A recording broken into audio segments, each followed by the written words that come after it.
দেশ পরিচালনার জন্য গুরুত্বপূর্ণ ভূমিকায় যারা থাকবে এরা হচ্ছে সেনাবাহিনী। সুবহানাল্লাহ।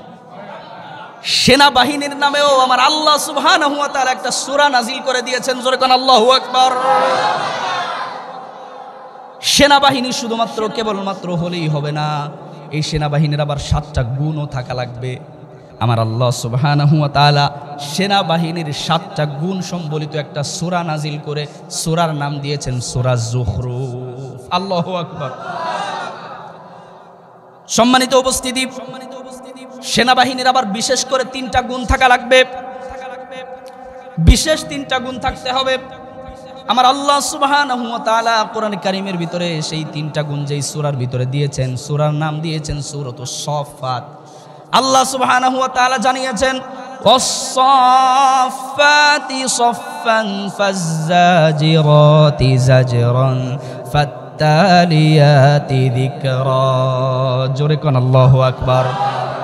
রব্বুল আলামিন সেনাবাহিনীর 3টা বিশেষ গুণ এই সূরার ভিতরে নাজিল করেছেন। এরপর সেনাবাহিনীর মেজর এক জায়গায় থাকবে, সাধারণ সেনা সদস্যরা আরেক জায়গায় থাকবে, নাকি তারা কিভাবে চলবে, একতাবদ্ধ থাকবে নাকি তারা, তাদের অবস্থান কেমন হবে, আল্লাহ সুবহানাহু ওয়া তাআলা এটাও বলে দিয়েছেন। কারণ সেনাবাহিনী যদি নিজেদের মন মতো চলে, তারা যদি তাদের দায়িত্ব সঠিকভাবে পালন না করে, তাহলে থাবা দিয়ে অন্য দেশটাকে দখল করে নেবে, ঠিক কিনা? এই জন্য সেনাবাহিনী কিভাবে অভিযান পরিচালনা করবে, তারা কিভাবে থাকবে, রব্বুল আলামিন এটাও কোরআনে কারীমের ভিতরে নাজিল করে দিয়েছে। আল্লাহ সুবহানাহু ওয়া তাআলা সেনাবাহিনীদের বলে দিয়েছেন, সেনাবাহিনীরা মাঝে মাঝে যৌথ অভিযান পরিচালনা করবে। যারা যারা যৌথ অভিযান পরিচালনা করবে তাদের নাম দিয়েছেন যৌথ বাহিনী।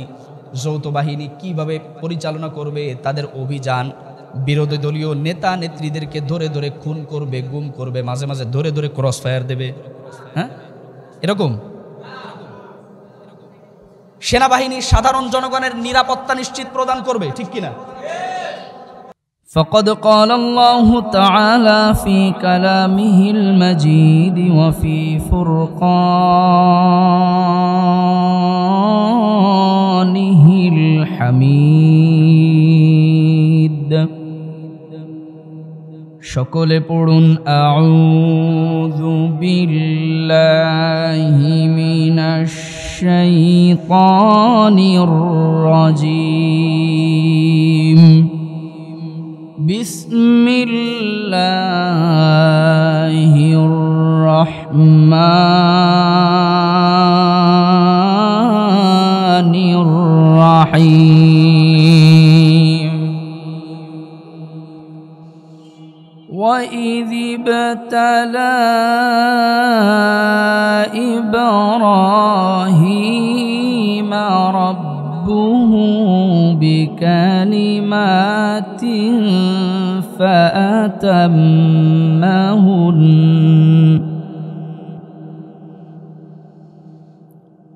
قَالَ إِنِّي جَاعِلُكَ لِلنَّاسِ إِمَامًا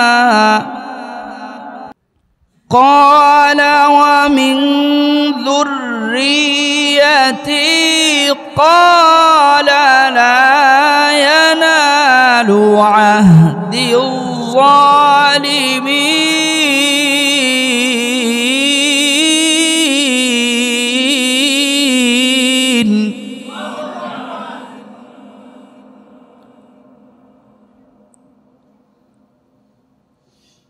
الله أكبر بسم الله الرحمن الرحيم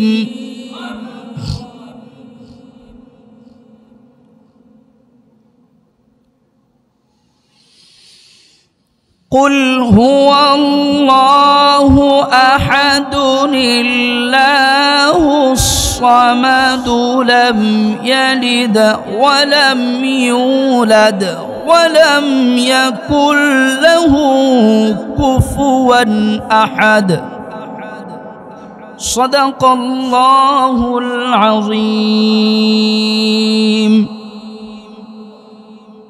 إن الله وملائكته يصلون على النبي يا أيها الذين آمنوا صلوا عليه وسلموا تسليما.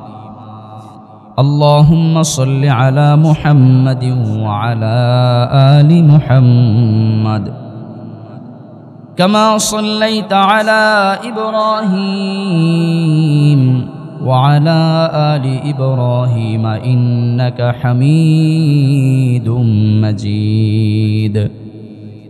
اللهم بارك على محمد وعلى آل محمد كما باركت على إبراهيم وعلى آل إبراهيم إنك حميد مجيد.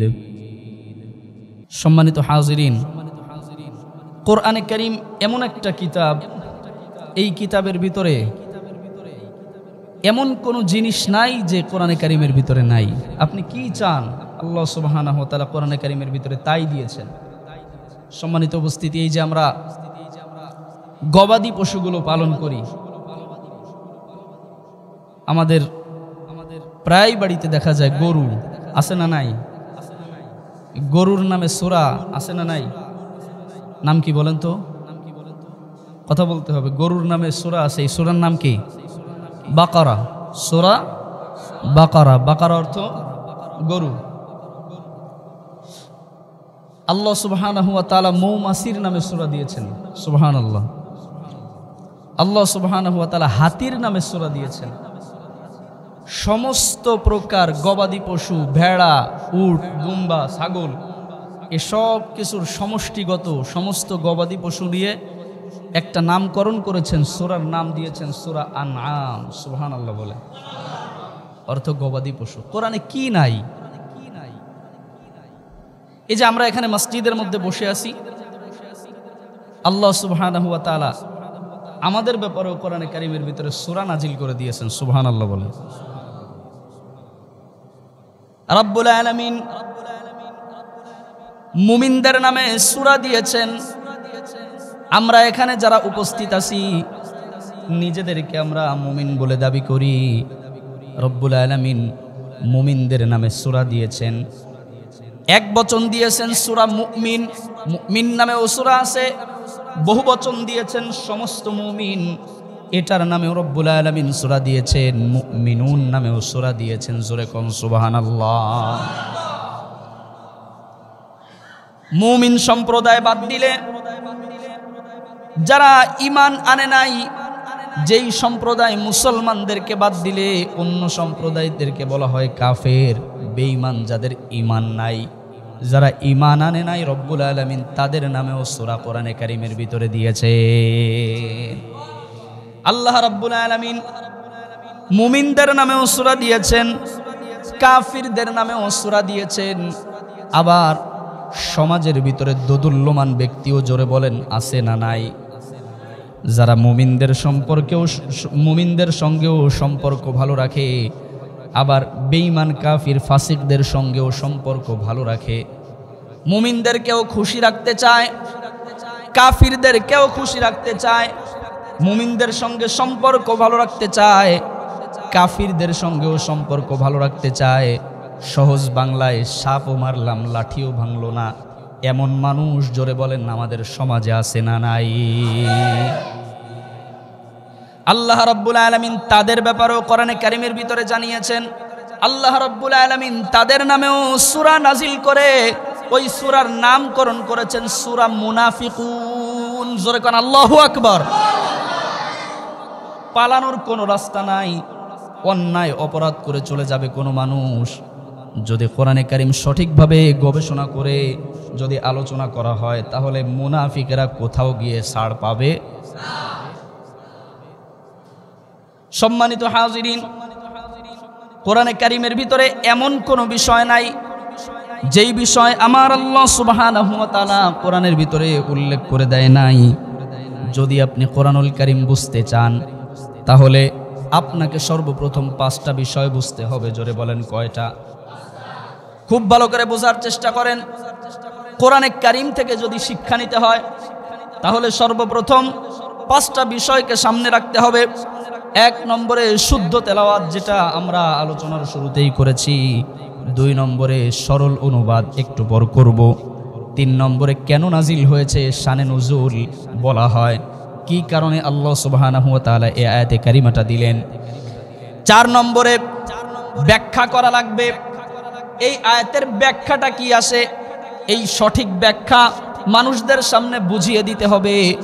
আর 5 নম্বরে আল্লাহ সুবহানাহু ওয়া তাআলা আয়াত দ্বারা কি বুঝিয়েছেন শুধুমাত্র ঘটনা বলেই শেষ করে দিলে হবে না, ওখান থেকে বাস্তব শিক্ষা আমাদের গ্রহণ করা লাগবে। সম্মানিত উপস্থিতি, শুধুমাত্র ঘটনা বললাম আর কান দিয়ে মজা নিলাম, এটা হবে না। কোরআন দিয়ে দেশ চালাতে হবে, রাষ্ট্র চালাতে হবে। কোরআনে কারীমের ভিতরে এমন কোনো বিষয় নাই আল্লাহ সুবহানাহু ওয়া তাআলা দেন নাই। সম্মানিত উপস্থিতি, অনেকে আমাদের কাছে প্রশ্ন করে, হুজুরেরা রাজনৈতিক বক্তব্য কেন দেয়, হুজুররা রাজনীতি নিয়ে কেন কথা বলে, কোরআনে কারীমের ভিতরে কি রাজনীতি আছে? আমার আল্লাহ সুবহানাহু ওয়া তাআলা কোরআনটাকে এমনভাবে সাজিয়েছেন, যদি কোনো মানুষ দেশ এবং রাষ্ট্র পরিচালনা করতে চায় কোরআন দিয়ে, রব্বুল আলামিন পরিপূর্ণ পরিচালনা করার জন্য যা যা কিছু প্রয়োজন রব্বুল আলামিন কোরআনে কারীমের ভিতরে সব কিছু সুন্দরভাবে লিখে দিয়েছেন। একটা রাষ্ট্র হতে গেলে কি কি প্রয়োজন? 4টি উপাদান লাগে একটা রাষ্ট্র পরিচালনা করতে গেলে। জোরে বলেন কয়টা উপাদান? একটা রাষ্ট্র হতে গেলে 4টা জিনিস প্রয়োজন, 4টা বিষয় দেশের মধ্যে প্রয়োজন, 4টা উপাদান প্রয়োজন। আল্লাহ সুবহানাহু ওয়া তাআলা 4টা উপাদান সমৃদ্ধ করে, 4টা উপাদানকে সংযোজন করে মুমিনদেরকে দেশ পরিচালনার জন্য একটা সূরাই নাজিল করেছেন। সূরার নাম দিয়েছেন সূরা মুলক। সুবহানাল্লাহ বলেন। এই সূরার নাম কি? সূরা মুলক। দেশ, রাজত্ব। মুলক শব্দের অর্থ হলো রাজত্ব। দেশ পরিচালনার জন্য 4টা উপাদান প্রয়োজন। আমার আল্লাহ সুবহানাহু ওয়া তাআলা এই 4টা উপাদান এই কোরআনে কারীমের সূরাত মুলকের মধ্যে নাজিল করে দিয়েছে। শুধুমাত্র কেবলমাত্র দেশ হলেই হবে না, দেশ চালানোর জন্য একটা কনস্টিটিউশন লাগবে, একটা সংবিধান লাগবে। বাংলাদেশেও সংবিধান আছে, সংবিধানের ধারা আছে, কিন্তু যেই সমস্ত ধারাগুলো আছে সব কাজ হয় উল্টা, ঠিক কিনা? সংবিধানের ধারা যা আছে ধারার হয় উল্টা। আমার আল্লাহ সুবহানাহু ওয়া তাআলা কোরআনে কারীমের ভিতরেও সংবিধান নামে একটা সূরা দিয়েছেন। জোরে কোন সুবহানাল্লাহ। সংবিধান পরিচালনার জন্য ধারার প্রয়োজন। আমার আল্লাহ সুবহানাহু ওয়া তাআলা এই সূরাতুল ফুরকান অর্থাৎ সংবিধানের সূরার মধ্যে 183টা ধারা লিপিবদ্ধ করে দিয়েছেন। এই 183টা ধারাকে যদি কোনো মানুষ সামনে রেখে দেশ পরিচালনা করত, পৃথিবীর কোনো দেশ যদি পরিচালিত হতো, তাহলে সেখানে খুন থাকতো না, গুম থাকতো না, চুরি থাকতো না, ডাকাতি থাকতো না, রাহাজানি থাকতো না, কোনো প্রকার অন্যায় দুর্নীতি বলতে কোনো জিনিস ওই রাষ্ট্রের মধ্যে থাকতো। আমার আল্লাহ সুবহানাহু ওয়া তাআলা সূরাতুল ফুরকানের মধ্যে জানিয়ে দিয়েছেন 183টি ধারা আল্লাহ সুবহানাহু ওয়া তাআলা সূরাতুল ফুরকানের মধ্যে দিয়েছেন। শুধুমাত্র দেশ এবং সংবিধান হলে হবে না, দেশ এবং সংবিধানের সঙ্গে জনগণ লাগবে কি লাগবে না? জনগণ লাগবে না? জনগণ ছাড়া তো আর দেশ হয় না। জনগণ ছাড়া কি দেশ হয়? জনগণ লাগবে। রাষ্ট্রের মধ্যে জনগণ প্রয়োজন। জনগণের আবার কি কি গুণ থাকবে, জনগণের কি কি কাজ করা লাগবে, জনগণের কি কি দায়িত্ব গ্রহণ করা লাগবে। রাষ্ট্রে জন্মগ্রহণ করেছি, আমি একজন রাষ্ট্রীয় ব্যক্তিত্ব, আমার এই দেশে দাম আছে, এই দেশে আমার মূল্য আছে। আমি জনগণ হিসাবে আমার কি কি দায়িত্ব পালন করা লাগবে, আল্লাহ সুবহানাহু ওয়া তাআলা এই দায়িত্ব সম্বলিত একটা সূরা মানুষদের জন্য দিয়েছেন। এই সূরার নামকরণ করেছে সূরা দাহর। জোরে কোন সুবহানাল্লাহ। সম্মানিত উপস্থিতি, জনগণ মাঝে মাঝে বিভিন্ন দাবি দাওয়া নিয়ে সরকারের কাছে দাবি জানানোর জন্য তারা মিছিল মিটিং করে কি করেন? যা ইচ্ছা তাই মনে আসলো, যা ইচ্ছা তাই মনে আসার পর আমার যেটাই দরকার সেটাই নিয়ে আমি দাবি করলাম আর মিছিল করে দিলাম। এখন তো যার যা দরকার 16 বছর, বিগত 16 বছর কিছু বলতে পারে নাই, জবানটাও খুলতে পারে নাই, এখন একটু সুযোগ পেয়েছে, চলো শাহবাগে গিয়ে মিছিল করি, আছে না নাই? যা ইচ্ছা যার যা মন চাচ্ছে দৌড়ে যায় শাহবাগে মিছিল করতেছে। মিছিল করতে হলে, মিটিং করতে হলে কয়টা দাবির ভিত্তিতে জনগণ মিছিল করতে পারবে, দাবি পূরণের জন্য তারা সরকারের কাছে দাবি জানাতে পারবে? আল্লাহ সুবহানাহু ওয়া তাআলা এরকম 11টা দাবি দিয়ে একটা সূরা নাজিল করে দিয়েছে। আপনারা কি কথা বুঝতেছেন? আমার আলোচনা বুঝতে পারতেছেন? 11টা দাবির ভিত্তিতে জনগণ একত্রিত হয়ে জনগণের সরকারের কাছে তারা দাবি জানাতে পারবে। যা ইচ্ছা যা মনে আসলো তাই নিয়ে সরকারের কাছে দাবি জানানো যাবে না। এক গ্রুপ মাঝে মাঝে চাইতে ওঠে, তারা কয় আমরা কি কাপড় পরবো, কি ল্যাংটা থাকবো, এটা সরকার বা সরকারের জনগণ দেখতে পারবে না। জোরে কন নাউজুবিল্লাহ। এরকম উল্টা পাল্টা দাবি নিয়ে সরকারের কাছে যাওয়া যাবে?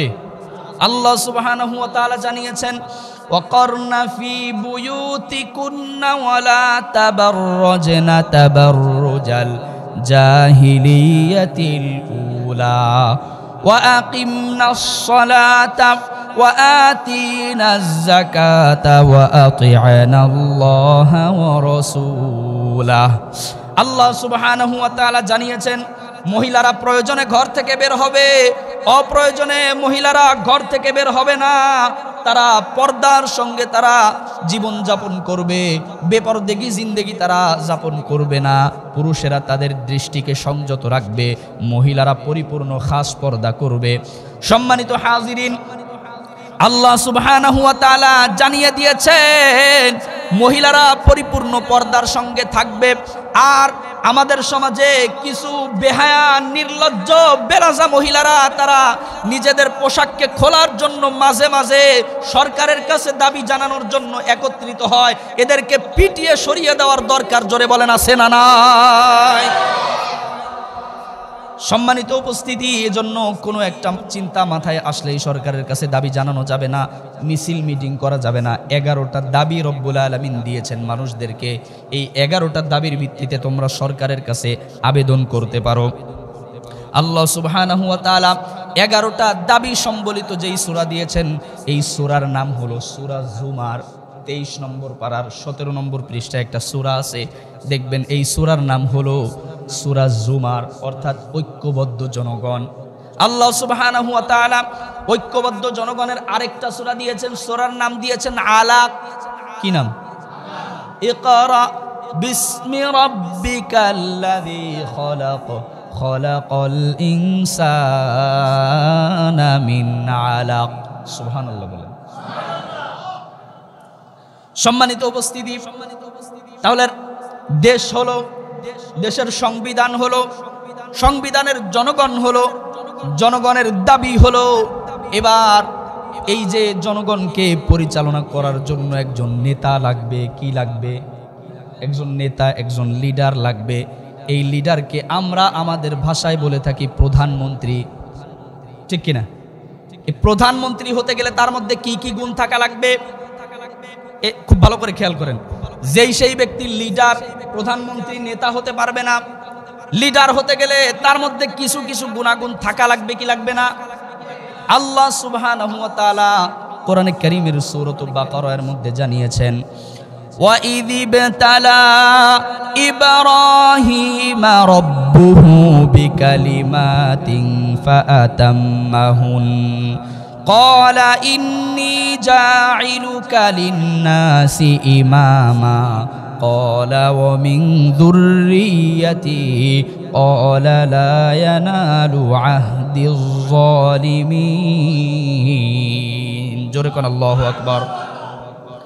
রব্বুল আলামিন হযরত ইব্রাহিম পয়গম্বরকে দিয়ে উদাহরণ দিয়েছেন। রব্বুল আলামিন জানিয়েছেন, ওয়া ইযিবতালা ইব্রাহিম রাব্বুহু বিকালিমাতিন ফাতাম্মাহুন, আমি আমার ইব্রাহিম পয়গম্বরকে বিভিন্ন পরীক্ষা করলাম, তাকে আমি আগুনের মধ্যে ফেললাম, নমরুদের দ্বারা তাকে বিভিন্ন অত্যাচার সহ্য করালাম। এরপর যখন তার ৮৬ বছর বয়স হয়ে গেল, তখনও পর্যন্ত সন্তান হয় না। বার্ধক্যে উপনীত হওয়ার পর আমি আল্লাহ সুবহানাহু ওয়া তাআলা ইব্রাহিমকে একটা সন্তান দান করলাম। আবার সন্তানটা যখন পরিণত বয়সে আসলো, আমি আল্লাহ সুবহানাহু ওয়া তাআলা ইব্রাহিমকে বললাম, তুমি আমার নামে তোমার সন্তানকে কুরবানি দিয়ে দাও। ইব্রাহিম তার সন্তানকে কুরবানি দেওয়ার জন্য প্রস্তুত হয়ে গেল। আমি আল্লাহ সুবহানাহু ওয়া তাআলা ইব্রাহিম পয়গম্বরকে যতগুলো পরীক্ষা নিয়েছি, ইব্রাহিম পয়গম্বর প্রত্যেকটা পরীক্ষায় উত্তীর্ণ হয়ে গিয়েছে। এই জন্য রব্বুল আলামিন বলেছেন, ক্বালা ইন্নী জাইলুকা লিন-নাসি ইমামা। ও ইব্রাহিম, আমি তোমাকে এমনি এমনি মানুষের নেতা, লিডার, প্রধানমন্ত্রী বানাই নাই। আমি তোমাকে এই সমস্ত পরীক্ষায় উত্তীর্ণ হওয়ার কারণে আমি রব্বুল আলামিন তোমাকে জনগণের নেতা বানিয়ে দিয়েছি। কথা বুঝতেছেন? ইব্রাহিম পয়গম্বর আল্লাহর খলিল, বন্ধু, আল্লাহর কাছে সাথে সাথে উনি আবেদন করলেন। রব্বুল আলামিন বললেন, ক্বালা ইন্নী জাইলুকা লিন-নাসি ইমামা, নিশ্চয়ই আমি ইব্রাহিমকে মানুষদের জন্য নেতা বানিয়েছি। তো যখনই আল্লাহ সুবহানাহু ওয়া তাআলা ইব্রাহিম পয়গম্বরকে পুরস্কৃত করলেন, তখনই ইব্রাহিম পয়গম্বর বললেন, আল্লাহ, খালি আপনি আমাকেই পুরস্কৃত করলেন, আমাকেই আপনি জনগণের লিডার, নেতা বানালেন, তো ওয়ামিন যুররিয়াতি, আমার পরবর্তীতে আমার যেই সমস্ত ঔরসজাত সন্তানেরা পৃথিবীতে আসবে, আপনি কি তাদেরকে নেতা বানাবেন না? সুবহানাল্লাহ। আমারে তো বানাইছেন বুঝলাম, আমার পরবর্তী প্রজন্ম যারা, তাদেরকে কি আপনি নেতা বানাবেন না? তাদেরকে আপনি লিডার, প্রধানমন্ত্রী বানাবেন না? আল্লাহ সুবহানাহু ওয়া তাআলা বললেন, হ্যাঁ, অবশ্যই তারা নেতা হতে পারবে, তবে লা ইয়ানালু আহদিজ জালিমিন, তারা মানুষের উপর জুলুম করতে পারবে না। যারা জুলুম করে তাদের ভিতরে নেতা হওয়ার কোনো যোগ্যতা নাই। রব্বুল আলামিন বলেন, যারা জুলুমকারী এরা কখনোই নেতা হতে পারবে, যারা জুলুম করবে তারা নেতা হতে পারবে না। যারা জুলুম করবে না, শুধুমাত্র কেবলমাত্র তারাই নেতা হবে। কিন্তু বর্তমান পৃথিবীতে যেই ব্যক্তি যত বেশি অত্যাচারী, যেই ব্যক্তি যত বেশি মানুষ হত্যাকারী, সেই ব্যক্তি জনগণের সবচেয়ে বড় লিডার, ঠিক কিনা? যে ব্যক্তি যত বেশি অত্যাচার করতে পারে বর্তমানে, সেই ব্যক্তি সবচাইতে বড় লিডার, বড় প্রধানমন্ত্রী। সম্মানিত উপস্থিতি, গবেষণা অনুযায়ী বর্তমান পৃথিবীতে ৬ জন হত্যাকারী, তাদের নাম প্রথম সারিতে রয়েছে। জোরে বলেন কয়জন? সবার বলা লাগবে, কয়জন? ৬ জন। বাড়িতে গিয়ে মিলিয়ে নেবেন। ১ নম্বরে হিটলার। নাম কি? এই হিটলারের নাম শোনা না এরকম তো কেউ নাই। ১ নম্বরে নাম হিটলার। ৬ জন সবচাইতে বড় হত্যাকারী, বড় অত্যাচারকারী ব্যক্তি, তাদের ভিতরে ১ নম্বরে হলো হিটলার, ২ নম্বরে হলো জোসেফ স্টিফেন। ২ নম্বরে কি? Joseph Stephen. ৩ নম্বরে জর্জ ডব্লিউ বুশ। ৪ নম্বরে নরেন্দ্র মোদি। গুজরাটের কসাই মুসলমানদেরকে এমনভাবে হত্যা করে দেখা যায় না। সম্মানিত উপস্থিতি, কাশ্মীরের নেটওয়ার্ক অফ করে দিয়ে, বিদ্যুৎ অফ করে দিয়ে, সমস্ত যোগাযোগ লাইন অফ করে দিয়ে মানুষদেরকে হত্যা করেছে কিভাবে, এটা মানুষের অজানা নয়। তাহলে ৪ নম্বরে নরেন্দ্র মোদি। ৫ নম্বরে সর্বোচ্চ হত্যাকারীর তালিকায় রয়েছে অং সান সু চি। চিনেন কিনা? অং সান সু চি মায়ানমারের মুসলমানদেরকে কিভাবে গণহত্যা তাদের ভিতর দিয়ে চালিয়েছে। এখন তারা রোহিঙ্গা হয়ে আমাদের বাংলাদেশে আসে না নাই? আর ৬ নম্বরটা আর বলবো না। ৬ নম্বরের নাম আর বলা যাবে? ২০০৯ সালের বিডিআর বিদ্রোহের হত্যা। ২০১৩ সালে তারা কি কোনো নেতার জন্য, দুনিয়াবি কোনো নেতার জন্য জীবন দিতে গিয়েছিল? সাধারণ আপামর তাওহীদি জনতা তারা শাপলা চত্বরে একত্রিত হয়েছিল আল্লাহর নবীর ইজ্জত রক্ষার জন্য। জোরে বলেন ঠিক কিনা? এই শাপলা চত্বরের মুসলমানদের উপর নির্বিচারে তাদেরকে যে হত্যাযজ্ঞ চালিয়েছে, ইতিহাসে এমন হত্যাযজ্ঞ আর কেউ চালায় নাই। 24-এ এসে ছাত্র জনতাকে এমনভাবে হত্যা করেছে, হত্যার পর তাদের লাশগুলো বাবা মায়ের কাছে ফিরিয়ে দিতে পারতো, তাও ফিরায় নাই। কি করছে? সবগুলোকে আমরা যারা ভিডিও দেখছি, কারোর অন্তর ঠিক নাই, সবাই কেঁদে ফেলছে। লাশগুলোকে ভ্যানের উপর উঠিয়ে এরপর প্রিজন ভ্যানে উঠাইছে। প্রিজন ভ্যানে উঠানোর পর তারপর আগুন ধরিয়ে সব লাশগুলোকে পুড়িয়ে দিয়েছে। আল্লাহর বিচার আছে না নাই? এখনো কিছু কিছু লোকের তার জন্য মায়া কান্না আসে, আমার বুঝে আসে না। সম্মানিত উপস্থিতি, যেই বউ চলে যায় পরকিয়া করে, ওই বউ চলে যাওয়ার পর যদি স্বামীর কাছে ফেরত আসে, স্বামী যদি ফেরত নেয়, তাহলে এই পুরুষকে মহাপুরুষ বলে না কাপুরুষ বলে?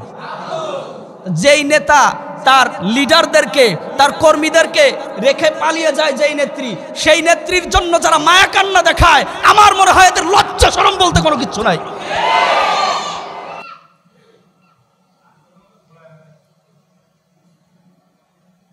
কি মনে করছেন হক কথা বলতে পারবো না? এখানে জুমা না পড়াইতে পারলে আমার কোনো ক্ষতি হবে না, কিন্তু আমি না আসলে আপনাদের ক্ষতি হবে যদি আল্লাহ চায়। আমি এখানে জুমা না পড়াতে আসলে আমার কোনো ক্ষতি হবে না। আপনারা চাইলে আমি আগামী জুমায় আসবো না। কত ধরনের কত কথা হয়, কত মুনাফিক দেখি চোখের সামনে। বোঝেন কি? আমি বুঝি না। এখানে বসে আপনারা থাকেন নিচে বসা, আল্লাহ আমার উপরের চেয়ার দিয়েছে, এটা তো আমি আমার যোগ্যতায় পাই নাই, দিয়েছেন কে? এখানে থেকে কি আমি বুঝি না যে কে কি করে? আমার চোখের সামনে বাঁধে না। চায়ের দোকানে বসে আলোচনা করলে কি আমার কানে আসে না? আগামী জুমা না আসলে আমার কিচ্ছু হবে না ইনশাআল্লাহ। কারণ রিজিক আপনি দিবেন নাকি কে দিবে?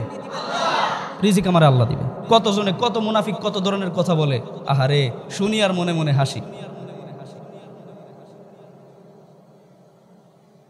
সম্মানিত উপস্থিতি, তাহলে দেশ তো পাইলাম, সংবিধান পাইলাম, সংবিধানের ধারা পাইলাম, জনগণ পাইলাম, 6 জন বড় বড় হত্যাকারীও পাইলাম, তাদের নামও বললাম। এরপরে সম্মানিত উপস্থিতি, দেশ পরিচালনার জন্য সুন্দর একটা রাজধানী দরকার আছে না নাই? রাজধানী দরকার আছে। আমার আল্লাহ সুবহানাহু ওয়া তাআলা রাজধানী নামে একটা সূরা নাজিল করে দিয়েছেন। জোরে কোন সুবহানাল্লাহ। সূরার নাম দিয়েছেন সূরা বালাদ। আপনি আমার একটা কথাও আপনি ভুল প্রমাণ করতে পারবেন না। পারলে কোরআনের বিরোধিতা করেন, আমার বিরোধিতা করে কি করবেন? খোলেন কোরআন শরীফ, বাদ দিয়ে দেন এগুলো। যদি আপনার বাবার এত বড় ক্ষমতা থেকে থাকে, আপনি যদি পিতার ঔরসজাত সঠিক সন্তান হয়ে থাকেন, কোরআনের সূরাগুলো বাদ দিয়ে দেন। আপনি আমার বিপক্ষে লাগেন কেন? দেশ পরিচালনার জন্য একটা রাজধানী দরকার আছে না নাই? রাজধানীর নামে সূরা আছে না নাই? এই সূরার নাম রব্বুল আলামিন দিয়েছেন সূরাতুল বালাদ। রাজধানী তো হলো, রাজধানীর ভিতরে একটা সাজানো গোছানো নগরী লাগবে।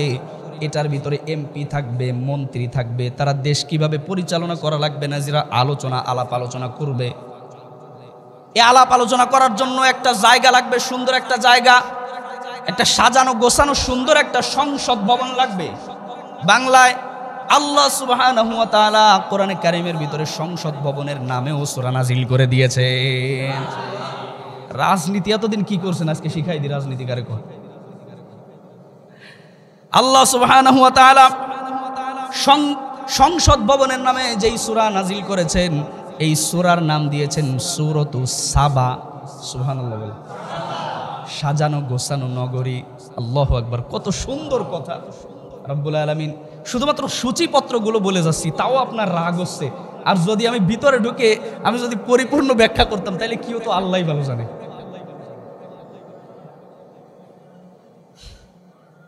এই সূরার নাম কি? সূরা সাবা। সূরাতুস সাবা অর্থ সাজানো গোছানো সুন্দর নগরী, সংসদ ভবন। কই যায় পালাবা আজকে দেখতে চাই। সম্মানিত উপস্থিতি, দেশ পরিচালনার জন্য গুরুত্বপূর্ণ ভূমিকায় যারা থাকবে এরা হচ্ছে সেনাবাহিনী। সুবহানাল্লাহ। সেনাবাহিনীর নামেও আমার আল্লাহ সুবহানাহু ওয়া তাআলা একটা সূরা নাজিল করে দিয়েছেন। জোরে কোন আল্লাহু আকবার। সেনাবাহিনী শুধুমাত্র কেবলমাত্র হলেই হবে না, এই সেনাবাহিনীর আবার 7টা গুণও থাকা লাগবে। আমার আল্লাহ সুবহানাহু ওয়া তাআলা সেনাবাহিনীর 7টা গুণ সম্বলিত একটা সূরা নাজিল করে সূরার নাম দিয়েছেন সূরা যুখরুফ। আল্লাহু আকবার। সম্মানিত উপস্থিতি, সেনাবাহিনীর আবার বিশেষ করে 3টা গুণ থাকা লাগবে। বিশেষ 3টা গুণ থাকতে হবে। আমার আল্লাহ সুবহানাহু ওয়া তাআলা কোরআন কারীমের ভিতরে সেই তিনটা গুণ যেই সূরার ভিতরে দিয়েছেন, সূরার নাম দিয়েছেন সূরাতুস সাফফাত। আল্লাহ সুবহানাহু ওয়া তাআলা জানিয়েছেন ওয়াস-সাফফাতি সাফফান ফাজ-জাজিরাতি জাজরান ফাত-তালিয়াতি যিকরা। জোরে কোন আল্লাহু আকবার। রব্বুল আলামিন সেনাবাহিনীর তিনটা বিশেষ গুণ এই সূরার ভিতরে নাজিল করেছেন। এরপর সেনাবাহিনীর মেজর এক জায়গায় থাকবে, সাধারণ সেনা সদস্যরা আরেক জায়গায় থাকবে, নাকি তারা কিভাবে চলবে, একতাবদ্ধ থাকবে নাকি তারা, তাদের অবস্থান কেমন হবে, আল্লাহ সুবহানাহু ওয়া তাআলা এটাও বলে দিয়েছেন। কারণ সেনাবাহিনী যদি নিজেদের মন মতো চলে, তারা যদি তাদের দায়িত্ব সঠিকভাবে পালন না করে, তাহলে থাবা দিয়ে অন্য দেশটাকে দখল করে নেবে, ঠিক কিনা? এই জন্য সেনাবাহিনী কিভাবে অভিযান পরিচালনা করবে, তারা কিভাবে থাকবে, রব্বুল আলামিন এটাও কোরআনে কারীমের ভিতরে নাজিল করে দিয়েছে। আল্লাহ সুবহানাহু ওয়া তাআলা সেনাবাহিনীদের বলে দিয়েছেন, সেনাবাহিনীরা মাঝে মাঝে যৌথ অভিযান পরিচালনা করবে। যারা যারা যৌথ অভিযান পরিচালনা করবে তাদের নাম দিয়েছেন যৌথ বাহিনী। যৌথ বাহিনী কিভাবে পরিচালনা করবে তাদের অভিযান, বিরোধী দলীয় নেতা নেত্রীদেরকে ধরে ধরে খুন করবে, গুম করবে, মাঝে মাঝে ধরে ধরে ক্রস ফায়ার দেবে। হ্যাঁ, এরকম সেনাবাহিনী সাধারণ জনগণের নিরাপত্তা নিশ্চিত প্রদান করবে, ঠিক কিনা? এই যে আপনার যৌথ বাহিনী, তারা তাদের কাজ কিভাবে পরিচালনা করবে তাদেরও কর্মসূচি দিয়েছেন রব্বুল আলামিন। তাদের গুণ দিয়েছেন 9টা বিষয়কে সামনে রেখে তারা অভিযান পরিচালনা করবে। আল্লাহ সুবহানাহু ওয়া তাআলা এই 9 অভিযান সম্বলিত একটা সূরা মানুষদের জন্য নাজিল করে দিয়ে সূরার নাম দিয়েছেন সূরা আহজাব। আল্লাহু আকবার বলেন। সম্মানিত উপস্থিতি, যৌথ বাহিনীর আবার 3টা সারি লাগবে। কয় সারি? 3টা সারিতে তারা কাজ করবে। রব্বুল আলামিন জানিয়ে দিয়েছেন ওয়াস-সাফফাতি সাফফান ফাজ-জাজিরাতি জাজরান ফাত-তালিয়াতি যিকরা। এই সূরার ভিতরে তাদের 3 সারি সম্পর্কে রব্বুল আলামিন আলোচনা করেছেন। সম্মানিত উপস্থিতি, যৌথ বাহিনীর অভিযান মাঝে মাঝে করা লাগবে। কি দিয়ে তারা অভিযান করবে? যৌথ অভিযান তারা কয়টা বিষয়কে সামনে রেখে করবে? 5টা বিষয়কে সামনে রেখে তারা যৌথ অভিযান পরিচালনা করবে। আল্লাহ সুবহানাহু ওয়া তাআলা এই 5টা বিষয়কে সামনে রেখে 5টা বিষয়কে সংযোজন করে একটা সূরা নাজিল করে সূরার নাম দিয়েছেন সূরা আদিয়াত। শুধু নামাজের মধ্যে পড়েন ওয়াল আদিয়াতি দবহান ফাল মুরিয়াতি কদহান ফাল মুগীরাতি সুবহা, শুধু পড়েই যান, কিন্তু আল্লাহ যে কি বলতে চাইছে এটা তো বোঝেন না। বোঝার চেষ্টা করতে হবে। আল্লাহ রাব্বুল আলামিন আমাদেরকে বোঝার তৌফিক দান করুন, সকলে বলি আমিন। দেশ পরিচালনার জন্য একটা গুরুত্বপূর্ণ দল প্রয়োজন, একটা গুরুত্বপূর্ণ ভূমিকায় যারা থাকবে তাদের নাম হলো মন্ত্রী পরিষদ। মন্ত্রীর দরকার আছে না নাই? মন্ত্রী পরিষদ দরকার আছে। মন্ত্রী কারা হবে? মন্ত্রীর মধ্যে কি কি গুণ থাকা লাগবে? মন্ত্রী হওয়ার আগে, আপনার নির্বাচনে জেতার আগে সম্পত্তি ছিল মোটে 2 কাঠা। 2 কাঠার ছোট্ট একটা বাড়ি ছিল। নির্বাচন করার জন্য বাড়িটাও দিছে বেশি। নির্বাচন করছে, 5 বছর ক্ষমতায় থাকছে, এরপর দেখা গেছে 500 বিঘা জমির মালিক হয়ে গিয়েছে। জোরে কোন সুবহানাল্লাহ। ধরা খাওয়া লাগবে কিনা? ধরা খাওয়া লাগবে কিনা? ধরবে কে? আপনি আমার বিরোধিতা করেন, কোনো অসুবিধা নেই। আপনি আমারে গালাগালি দেন, আপনি আমারে যা ইচ্ছা তাই বলেন, আপনার যা মন চায় আপনি আমারে তাই বলেন, আমার কোনো আফসোস নাই, কোনো আক্ষেপ নাই। পারলে আপনি কোরআন থেকে আপনি এগুলো উঠাই দেন যদি আপনার ক্ষমতা থেকে থাকে। আমি কি আর বলবো? আর একটু বলবো?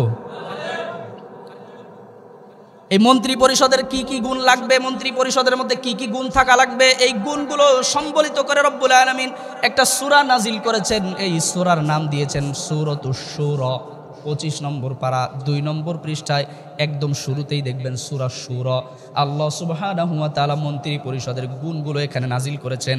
মন্ত্রী পরিষদের সূরার মধ্যে একটা আয়াত না বললেই নয়, আপনারা শুনতে চান। রব্বুল আলামিন বলেন আল্লাহ সুবহানাহু ওয়া তাআলা জানিয়ে দিয়েছেন, মান কানা ইউরিদু হারসাল আখিরাতি নাজিদ লাহু ফি হারসিহি ওয়া মান কানা ইউরিদু হারসাদ দুনিয়া নুতিহি মিনহা ওয়া মা লাহু ফিল মিন নাসিব। রব্বুল আলামিন বলেন, দুনিয়ার কিছু কিছু মানুষ আছে, মন্ত্রী পরিষদের লোকেদের দিকে আপনি খেয়াল করেন, তাদের চিন্তা ভাবনা শুধুমাত্র কেবলমাত্র দুনিয়া কামাই করা। একবার নির্বাচনে জয়ী হয়ে জমি কিনছে 500 বিঘা, তারপরে কিনছে 1000 বিঘা, তারপরে 2000 বিঘা, শুধু জমি বাড়াইছে আর বাড়াইছে। কিয়ামতের ময়দানে এদেরকে লাথি দিয়া রব্বুল আলামিন জাহান্নামের ভিতরে ঠেলে দিবে। ঠিক কিনা বলেন? আপনি ঠিক বললেও ঠিক, না বললেও ঠিক। আপনি কথা জবাব দিলেও বলবো, না দিলেও বলবো। সম্মানিত উপস্থিতি, এরপর সরকার যদি গঠন করতে হয়, সরকার গঠন করতে হলে জোট বানানোর দরকার। জোরে বলেন, আছে না নাই? আমি এটা বলেই শেষ করে দিচ্ছি। সরকার গঠন করতে হলে জোট বানানো দরকার, আছে না নাই? কি নেই কোরআনের ভিতরে? কি রাজনীতি করছেন এতদিন? জোট বানানোর দরকার আছে। কয়টা গুণ থাকলে জোটে মানুষ তাকে সাথে নেওয়া যাবে? কয়টা গুণ জোটের লোকজনের মধ্যে থাকবে? আল্লাহ সুবহানাহু ওয়া তাআলা জোট বানানোর মন্ত্রতন্ত্র রীতিনীতি দিয়া একটা সূরা নাজিল করেছেন। সূরার নাম দিয়েছেন সূরা আলাক। আল্লাহু আকবার। সম্মানিত উপস্থিতি, জোট হলেই হবে না, জোটের মাঝে মাঝে সমাবেশ করা লাগবে। সমাবেশ করা লাগবে কিনা? এই জোট যদি সমাবেশ না করে, তাহলে একজন 3 বার 4 বার অবৈধভাবে মন্ত্রিত্বের পদ দখল করে রাখবে। জোরে কোন ঠিক কিনা? জোট করা লাগবে মাঝে মাঝে, শুধু ঘরে বসে থাকলে হবে না। এই জোটের নামে রব্বুল আলামিন সূরা দিয়েছেন।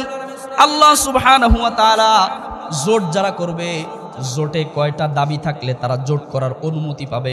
আল্লাহ সুবহানাহু ওয়া তাআলা এই অনুমতি, সম্বলিত অনুমতি নেওয়ার জন্য কয়টা বিষয়কে সামনে রাখা লাগবে, এই বিষয়গুলো সামনে দিয়েই রব্বুল আলামিন একটা সূরা নাজিল করে সূরার নাম দিয়েছেন সূরা জুমআ। কি নাম? সূরা জুমআ মানে কি? সমাবেশ। আল্লাহর হাবিব সাল্লাল্লাহু আলাইহি ওয়াসাল্লাম জুমআর দিন নামাজের ভিতরে সূরা জুমআ তিলাওয়াত করতেন।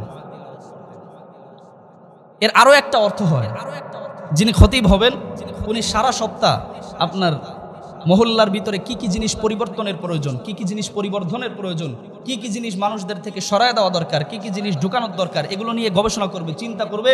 সারা সপ্তাহ গবেষণা করার পর উনি শুক্রবার দিন জনগণের সামনে বলবে। এভাবে বললে তো পরবর্তী জুমার নামাজ পড়ানো যায় না। একটা সপ্তাহ শুধুমাত্র মাজারের খানকার বিরুদ্ধে বললাম, তাই আপনার আগুন ধরে গেছে নিজ দিয়ে। আর আমি যদি প্রত্যেক জুমায় আপনাদের মানে বিভিন্ন বিষয়গুলো নিয়ে কথা বলতে থাকি, তাহলে তো আমার বিরুদ্ধে জিহাদ ঘোষণা করবেন আপনারা। খান কাজে কি ভালো লাগছে আপনাদের বলেন, যত পারেন আপনি ওদের জড়ায় ধরে রাখেন। আমার বলার দরকার, আমি বলছি। আপনার মানলে ইচ্ছা মানেন, না মানলে আপনার যদি মানে চাপায় যদি জোর থেকে থাকে, তাহলে কোরআন হাদিস নিয়ে আসেন, আমার সাথে বসেন। যদি আপনার চাপায় জোর থাকে, আমি আগেই বলছি, আমি এভাবেই কথা বলবো। রাখতে ইচ্ছা হলে রাখবেন, না ইচ্ছা হলে বাদ দেবেন। আমার এখানেই জমা পড়াতে হবে এরকম বিষয় না। সম্মানিত উপস্থিতি, জোট করার জন্য গুণ লাগবে 9টা। কয়টা? 9টা গুণ লাগবে। এই 9টা গুণকে সামনে রেখে জোট করতে হবে। সম্মানিত উপস্থিতি, কোন মহিলাকে জোটের সাথে রাখা যাবে কিনা, মহিলা কি সাথে থাকবে কিনা, এটা নিয়ে প্রশ্ন আছে না নাই? মহিলাকে জোটে রাখা যাবে কিনা? আল্লাহ সুবহানাহু ওয়া তাআলা বলেন, হ্যাঁ, মহিলাকে জোটে রাখা যাবে, কিন্তু তার ভিতরে 9টা গুণ থাকা লাগবে। যা ইচ্ছা, যাকে ইচ্ছা তাকেই তুমি তোমার জোটবদ্ধ করতে পারো না। যাকে 2টা টাকার লোভ দেখাইলেই সে তার ঈমানকে ফেলে দেয়। একবার বলে আমি তাহাজ্জুদের নামাজ পড়ি প্রতি রাত্রে, অথচ তার ঘরের ভিতরে তাহাজ্জুদের নামাজ তো দূরে থাক, তার ঘরের ভিতর যায় নামাজ পর্যন্ত পাওয়া যায় না, দামি দামি প্যাকেট পাওয়া যায়। কি তার মসজিদের মধ্যে বলার কায়দা নেই। তাহাজ্জুদের নামাজ পড়ে একবার, আর একবার কপালে সিন্দুর নিয়ে পাশের রাষ্ট্রে চলে যায়। এই নেত্রীটি নিয়ে কথা বলেন, লজ্জা লাগে না? বেলজ্জিত, বেহায়া, বেশরম। আল্লাহ সুবহানাহু ওয়া তাআলা নির্বাচন হবে 2 দলের মধ্যে। জোরে বলেন, কয় দল? 2 দল। একটা জয়ী দল আর একটা পরাজয় বরণকারী দল। জয়ীদের কর্মসূচি 4টা, পরাজয় বরণকারীদের কর্মসূচি 2টা। এই 6 কর্মসূচি দিয়ে আল্লাহ সুবহানাহু ওয়া তাআলা যেই সূরা দিয়েছেন, সূরার নাম দিয়েছেন সূরা তাগাবুন। জোরে কোন আল্লাহু আকবার। মাঝে মাঝে আলাপ আলোচনা হবে, টক শো হবে। কি কি বিষয়কে কি কি সামনে রেখে কি কি নিয়ম কানুন ফলো করে তারা টক শো করবে, আল্লাহ সুবহানাহু ওয়া তাআলা এই নিয়ম নীতি সম্বলিত একটা সূরা নাজিল করে সূরার নাম দিয়েছেন সূরা মুজাদালা। 28 নম্বর পারায় পাবেন সূরাটা, অর্থাৎ আলাপ আলোচনা। শুধুমাত্র সূচিপত্র বলেই শেষ করছি, আর মাত্র 2টা। এরপরে পাশের দেশের সঙ্গে সম্পর্ক কেমন রাখা লাগবে, বর্ডারের সঙ্গে যেই সমস্ত দেশগুলো আছে এই দেশগুলোর সঙ্গে আপনি সম্পর্ক কেমন রাখবেন, এটা জানার দরকার আছে না নাই? রব্বুল আলামিন এইগুলো দিয়েও একটা সূরা নাজিল করে সূরার নাম দিয়েছেন সূরা জাসিয়া। সুবহানাল্লাহ। সম্মানিত উপস্থিতি, প্রধানমন্ত্রী সব জায়গায় যেতে পারবে না, মাঝে মাঝে প্রধানমন্ত্রীর প্রতিনিধি পাঠানো লাগবে। সব জায়গায় প্রধানমন্ত্রী ব্যস্ততার কারণে সব জায়গায় যেতে পারবে না, মাঝে মাঝে খিচুড়ি রান্না শেখার জন্য 5 কোটি টাকা বাজেট করে বাইরের দেশে পাঠানো লাগবে, ঠিক কিনা? পদ্মা সেতুর 2 পাশে 2 মুরাল দিছে, 117 কোটি টাকা খরচ। আজকে কিছু বলতে পারতেছি না, কারণ আমাদের হাত পা বাঁধা, কিয়ামতের ময়দানে দৌড়বো। আপনি বড়জন আমারে মাইরে ফেলতে পারেন, এর চেয়ে বেশি কিছু তো করার ক্ষমতা আল্লাহ আপনারা দেয় নাই। কথা বলেন না কেন? আপনি বড় জোর আমারে মাইরে ফেলতে পারেন, এর চাইতে বেশি কিছু করার ক্ষমতা কি আল্লাহ আপনারা দিছে? তা কিয়ামতের মাঠে আপনারা দৌড়বেন। এখন কিছু বলবো না, যা কিছু বললাম আল্লাহ সুবহানাহু ওয়া তাআলা আমাদেরকে আমল করার তৌফিক দান করুন, সকলে বলি আমিন।